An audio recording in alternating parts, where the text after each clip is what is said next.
நண்பர்களை நீங்கள் பார்த்து கொண்டு இருப்பது உங்கள் கௌசிகா ரிவ்யூ. சரி வாங்க வீடியோக்குள்ள போய் என்ன நடக்க போகுது அப்படின்னு சொல்லிட்டு பார்த்தீங்கன்னா, மேஜிக் அப்படின்னா எப்படின்னு உங்களுக்கு நல்லாவே தெரிஞ்சிருக்கும். நமக்கு நம்ப முடியாத ஒரு விஷயத்தை தான் நம்ம மேஜிக்னு சொல்லிட்டு சொல்லுவோம், இல்லைன்னா ஆச்சரியமாக பார்ப்போம். அது போல தாங்க நம்ம அன்னபூர்ணி இருக்காங்களா, அவங்க செஞ்ச ஒரு விஷயம் அப்படி தான் இருக்குது. மனோகரை அப்படியே சும்மா கூட்டிகிட்டு வந்த சமயமான இருக்கும்.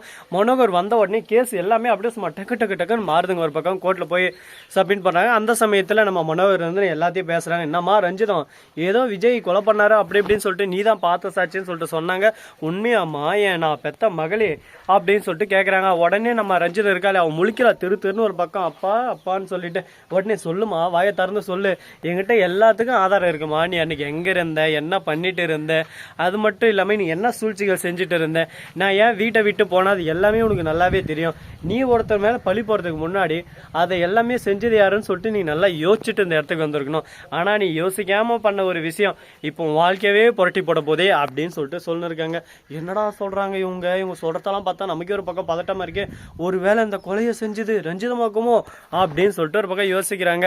ரஞ்சிதமாக இருக்குமோ இல்லைங்க, ரஞ்சிதம் தான் காசு கொடுத்து ஆள் ரெடி பண்ணாங்க. கரெக்டாக நம்ம தற்செயலாக நடந்தது தான். அந்த இடத்துல என்ன ஆச்சு அப்படின்னு சொல்லிட்டு பார்த்தீங்கன்னா, இந்த இடத்துல ஃபோட்டோ ஷூட் பண்ணணும்னு சொல்லிட்டு ஆல்ரெடி பேசி வச்சுட்டு இருந்தாங்க. அந்த சமயத்தில் கரெக்டாக நம்ம ரஞ்சிதா இருக்காங்களா, அவங்க வந்து அவங்க நிற்கிற கல்லுக்கு மேலே கீழே அதிர்ச்சி தர மாதிரி பாம்பு செட் பண்ணிட்டு இருந்தாங்க. அதை வந்து கரெக்டாக ஆளுங்க மூலியமாக செட் பண்ணிட்டு கரெக்டாக அந்த அவங்க போய் நிற்கிற போது பட்டனை அமுக்கிறாங்க. கரெக்டாக அவங்களும் ஸ்லிப் ஆகி கீழே விழுறாங்க. இது வந்து கொலையாக இருக்கக்கூடாது, தற்கொலை அப்படின்னு சொல்லிட்டு தெரிஞ்சுன்றதுக்கோசம் அந்த மாதிரி பண்ணாங்க. எதுக்காக அப்படின்னு சொல்லிட்டு பார்த்தீங்கன்னா, அப்போ தான் விஜய் கல்யாணம் பண்ணிக்க முடியும், விஜய் எனக்கு வேணும், விஜய் நான் யாருக்கும் எதுக்காக விட்டு தர மாட்டேன், விஜய் தான் என் உலகம் அப்படின்னு சொல்லிட்டு இருந்தாங்க. அந்த ஒரே ஒரு காரணத்தினால தான் இந்த அளவுக்கு ஒரு பக்கம் சதி திட்டம் தீட்டியிருக்காங்க. இந்த விஷயம் இப்போ தான் நமக்கே தெரிய வருது. குடிச்சாம்பாரு ஜாக்பாட்டு, இதுக்கு மேலே ஒன்றுமே பண்ண முடியாது, சும்மா அள்ளு விடுதல ஒரு பக்கம். இதுக்கு தாங்க சொல்கிறது, தன்வினை தன்னை சுடும். நம்ம எந்த ஒரு விஷயமும் பிளான் பண்ணால் இப்படி தான் மாட்டிக்குமா அப்படின்ற மாதிரி நான் ரஞ்சிதம் தொலைவில் இந்த கொண்டே மறந்துட்டு போல அப்படின்ற மாதிரி தான் ஒரு பக்கம் இருக்குது. இதுக்கப்புறமாவது நம்ம ரஞ்சிதம் இருக்காங்களா, அவங்க வந்து ஜெயிலுக்கு போவாங்களான்னு சொல்லிட்டு பார்த்தீங்கன்னா, கண்டிப்பாக இந்த கொலை ரஞ்சித் தான் செஞ்சேன்னு சொல்லிட்டு ரஞ்சித் மேலே கேஸ் திரும்புது. மறுபக்கம் போலியாக இந்த மாதிரி விஜய் மேலே 2 டைம் மர்டர் பண்ணாருன்னு சொல்லிட்டு போலீஸ் இது சொன்னதுக்கோசரம் நம்ம கதிரேசன், மறுபக்கம் நிஷா ராஜேஸ்வரி இவங்களுக்கு வந்து 1 இயர் ஜெயில் தண்டனைன்னு சொல்லிட்டு சொல்கிறாங்க. அப்படி இந்த 1 வருஷம் இருக்கக்கூடாது, ஆளுக்கு 10 லட்சம் அபராதம் கட்டணும் அப்படின்னு சொல்லிட்டு சொல்கிறாங்க. அதுக்கு நான் 10 லட்சமே கட்டு போயிடுவேனே, 1 வருஷத்துக்கு யாராவது ஜெயிலில் இருக்கிறது அப்படின்னு சொல்லிட்டு முடிவு எடுக்கிறாங்க. ஏதோ ஒரு முடிவுங்க, அவங்க எடுக்கிற முடிவு நமக்கு சாதகமாக இருந்தால் அது சந்தோஷமா, எந்த முடிவானா எடுக்கட்டும் அப்படின்ற மாதிரி தான் ஒரு சூழலில் தள்ளப்பட்டு இருக்கு. சரி, இந்த மாதிரியெல்லாம் இவங்க ஒரு பக்கம் பண்ணின்னு இருக்க, மறுபக்கம் என்ன நடக்குதுன்னு சொல்லிட்டு பார்த்தீங்கன்னா, நம்ம கரெக்டாக வித்யா இருக்காங்களா, அவங்க வந்து அந்த கேஸ் முடிவும் அவங்க வந்துடுறாங்க, மாஸ் என்ட்ரி கொடுத்துறாங்க. வித்யா வந்து சொல்கிறாங்க, இந்த மாதிரி விஜய் எந்த ஒரு தப்பும் செய்யலை, இதுக்கு முன்னாடியே இந்த நிரூபணம் ஆயிடுச்சு, திரும்ப இந்த கேஸை ரீஓப்பன் பண்ணுறாங்க. அது மட்டும் இல்லாமல் எந்த ஒரு சாட்சியும் இல்லாமல் ஆளை சாட்சியை வச்சு இவங்க பேசிட்டு இருக்காங்க. இது எதானே ஏற்றுக்கிற மாதிரியே இல்லை, எல்லாமே ஒரு பக்கம் சூழ்ச்சிகள் செய்யப்பட்ட சரியாக தான் இருக்குது அப்படின்னு சொல்லிட்டு இருக்காங்க. இதை கேட்கும் போது ஆமாங்க, பாதி விஷயம் உண்மைதான், இவங்க பண்ணுறதெல்லாம் பார்த்தா அப்படி தான் இருக்குது அப்படின்னு சொல்லிட்டு நமக்கே நல்லாவே புரியுது. இதுக்கு மேலேயே இந்த பிரச்சனைக்கு ஓய்வு வருமா, இதுக்கு ஒரு ஓய்வே இல்லையா, இதுக்கு ஒரு எண்டு கார்டே இல்லையான்னு சொல்லிட்டு பார்த்தா கண்டிப்பாக இதுக்கு ஒரு எண்டு இருக்குது. அந்த எண்டு எப்போ இருக்குது, என்ன பண்ண போகிறாங்க, ஏது பண்ண போகிறாங்க அப்படின்ற விஷயத்தை தான் நீங்கள் பார்த்து கண் கூட தெரிஞ்சுக்க போகிறீங்க. அது மட்டும் இல்லாமல் நம்ம தேவசேனா இருக்காங்களா, அவங்க இருந்து ரொம்பவே நல்ல மனசுங்க. அவங்கள மாதிரி ஒரு நல்லவங்க கிடைக்கிறதே அபூர்வம்னு சொல்லிட்டு சொல்லலாம்.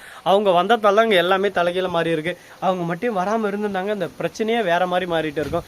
ஏன்னா அவங்க தான் இந்த இடத்தோடைய ராஜான்னு சொல்லிட்டு சொல்லலாம். அந்த அளவுக்கு ஒரு பக்கம் ரொம்பவே பர்ஃபெக்டாக இருக்கிற ஆளுன்னா அது அவங்க மட்டும்தான். அவங்கள மாதிரி ஒரு பர்சனை இது வரைக்கும் பார்த்துக்கவே முடியாது, அந்த அளவுக்கு ஒரு பக்கம் பர்ஃபெக்டாக இருக்காங்க.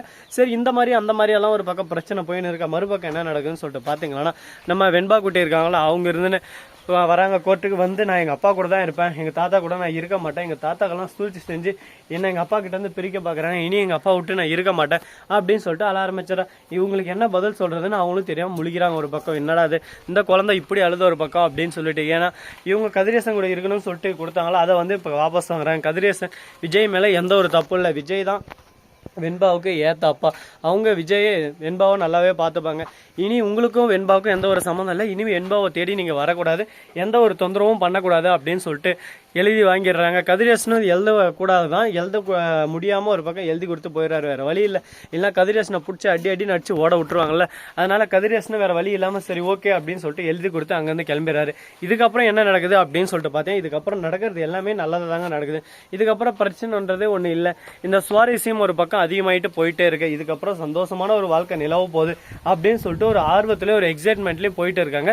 அது நிலவுமா நிலவாது, என்ன நடக்க போகுது, ஏது நடக்க போகுது, எப்படி இருக்க போகுது அப்படின்னு சொல்லிட்டு தெரியாம புதிரோட ஒரு புதிரா நம்ம மல்லி தொடர் ஒரு பக்கம் ரன் ஆகிட்டு இருக்கு. இந்த மல்லி தொடர்ல இன்னும் நிறைய விஷயங்கள் எல்லாம் மாற்றப்படும் நம்பலாம். ஸோ நண்பர்களே, இந்த வீடியோ பிடிச்சிருந்தா லைக் பண்ணுங்க, கமெண்ட் பண்ணுங்க, ஷேர் பண்ணுங்க, டிண்டிங் பெல்லை தட்டி விட்டு போங்க. அப்பதான் நாம் போற அடுத்த வீடியோ உடனுக்குடன் வரும். மிக்க நன்றி. தேங்க்ஸ் ஃபார் வாட்சிங். Tata, see you. நன்றி, வணக்கம், வந்தனம், வருக தருக.